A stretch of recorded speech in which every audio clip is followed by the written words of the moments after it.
Happy birthday to you. Happy birthday to you. Happy birthday, happy birthday. Happy birthday আম্মা জান। আমার নীল আকাশের এক ফালি চাঁদ আম্মা জান, তুমি আমার 7 রাজার ধন। হ্যালো এভরিওয়ান, আসসালামু আলাইকুম। যারা যারা আমার এই ব্লগ ভিডিওটা দেখছেন তাদের সবাইকে নতুন করে পরিচয় করে দিচ্ছি। আমি আজমেরি। আর আমার যেই কোলে আমার ছোট্ট একমাত্র সন্তানকে দেখছেন, তার আজ 1 বছর পূর্ণ হলো। 2024 সালের 16 জুলাই তার 1 বছর পূর্ণ হলো। তো মা হওয়াটা কিন্তু অনেক গর্বের।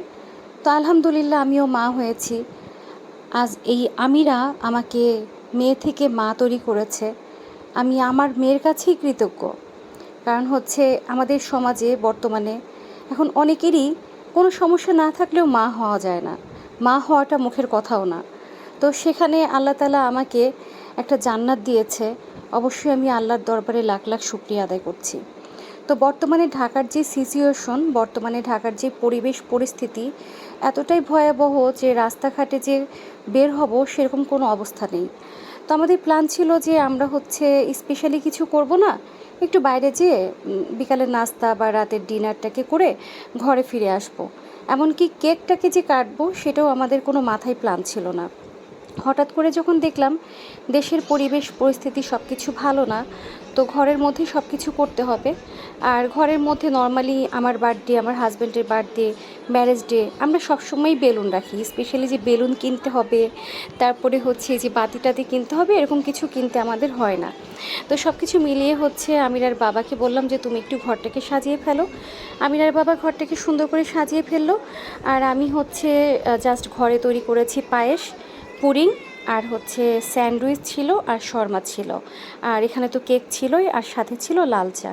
এই হচ্ছে বিকালের ছোট্টখাট্টো নাস্তার আয়োজন ছিল। তো নর্মালি হচ্ছে যেহেতু আমরা বাইরে কোথাও যাইনি, ঘরের মধ্যে সব কিছু করেছি।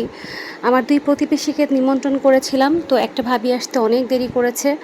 আমাদের ইচ্ছা ছিল যে ভাবি সকাল সকাল চলে আসবে, আমরা সবাই মিলে গল্পগুজব করব। তো ভাবি 2টা বেবিকে পাঠিয়ে দিয়েছে, কিন্তু ভাবি আর আসেনি। কিন্তু আমার আর এক সাইডে যে প্রতিবেশী ভাবি ছিলেন, ওনার বাসা খুলনাতে, উনি খুব দ্রুত চলে এসেছেন। আলহামদুলিল্লাহ আমি ওনার আশা দেখে খুশিতে চোখে পানি চলে এসেছিল যে যাক, ভাবিকে ডেকেছি আর ভাবি সুন্দর করে চলে এসেছে। কারণ হচ্ছে আমার কাছে এটা অনেক বড় ব্যাপার। অনেকের কাছে অনেক কিছু না হলেও আমার সন্তানের যেহেতু প্রথম জন্মদিন, আমার কাছে এটা অনেক গুরুত্বপূর্ণ। আর যারা আমার সন্তানকে অনেক অনেক দোয়া দিয়েছেন, আমি সবার কাছে কৃতজ্ঞ। আমি স্পেশালি তো এত নাম ধরে বলতে পারবো না, শুধু এইটুকুই বলবো, যারা যারা আমার সন্তানকে মন থেকে দোয়া দিয়েছেন, আল্লাহ তাআলা যেন প্রত্যেকের মনের নেক আশা পূরণ করেন। মা হিসাবে শুধু এইটুকুই দোয়া করব। আর আমার সন্তানকে আপনারা সবাই এইটুকু দোয়া করবেন যেন ও বিচক্ষণ হয়। মানে ও যেন নাকে না বলতে পারে, হাঁকে হাঁ বলতে পারে, সত্যের পথে চলে, ওর যেন মেধা অনেক ভালো হয়। যেই জিনিসটা একবার দেখবে সেই জিনিসটা যেন ক্যাপচার করে ফেলে। তো এই জিনিসগুলো আমার মা হিসাবে একটা খুবই চাওয়া। বাকিটুকু সম্পূর্ণ আল্লাহর ইচ্ছা। ওর বয়স 4 থেকে 5 বছর না হওয়া পর্যন্ত আমি কখনোই মা হিসাবে ওকে কোনো জাজ করব না।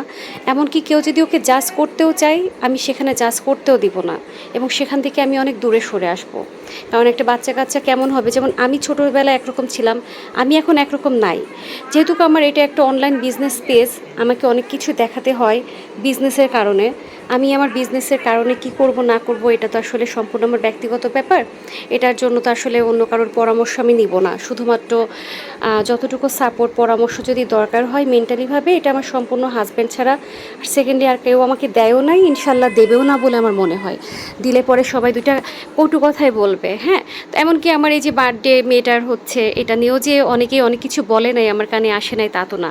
তারপরেও মেয়েটা আমার, জন্ম দিয়েছি আমি, পেটে টেনেছি আমি, কষ্ট করেছি আমি, এবং আমার এই প্রত্যেকটা ক্রেডিট আজকে যায় আমার মায়ের উপরে। কারণ হচ্ছে আমার মা ছাড়া আমার নিজেকে মা হয়ে ওঠাটা পুরোটাই ইম্পসিবল ছিল। আমার মা স্টিল নাও নিজের সংসার বাদ দিয়ে, সব কিছু বাদ দিয়ে যেভাবে আমাকে দেখছে, সেখানে আমি আসলে চিরকৃতজ্ঞ। আমি আমার মায়ের পা ধরে পড়ে থাকলেও মনে হয় মায়ের ঋণ শোধ করা যাবে না। আসলে বলে না, কখনো মায়েরকে জড়ায় ধরে কখনো বলা হয়নি যে মা তোমাকে অনেক ভালোবাসি, কিন্তু আসলে অনেক ভালোবাসি যখন সে আমার মেয়েটাকে অনেক ভালোবাসে। আমি তাদেরকে অনেক ভালোবাসি যারা আমার মেয়েকে, আমার সন্তানকে ভালোবাসে। তো সবাই ভালো থাকবেন, সুস্থ থাকবেন। তবে একটা জিনিস আমি এখনও করতে পারি না, সেটা হচ্ছে আমার জন্মদিনে বা আমার ম্যারেজ ডেতে আমি চেষ্টা করি আমি হচ্ছে কোনো একটা এতিমখানায় কিছু টাকা পয়সা দিতে, যেন তারা দোয়া করে। তো আমি যেহেতু আমার স্থানটাকে পরিবর্তন করেছি, আমি এরকম কোনো প্লেস পাইনি, তবে নিয়ত যেহেতু কাছে, ইনশাআল্লাহ আমি আমার মেয়ের জন্য এই কাজটা কমপ্লিট করে ফেলবো। আমাদের জন্য করলে আমার মেয়ের জন্য করতে পারবো না, তা কি হয়?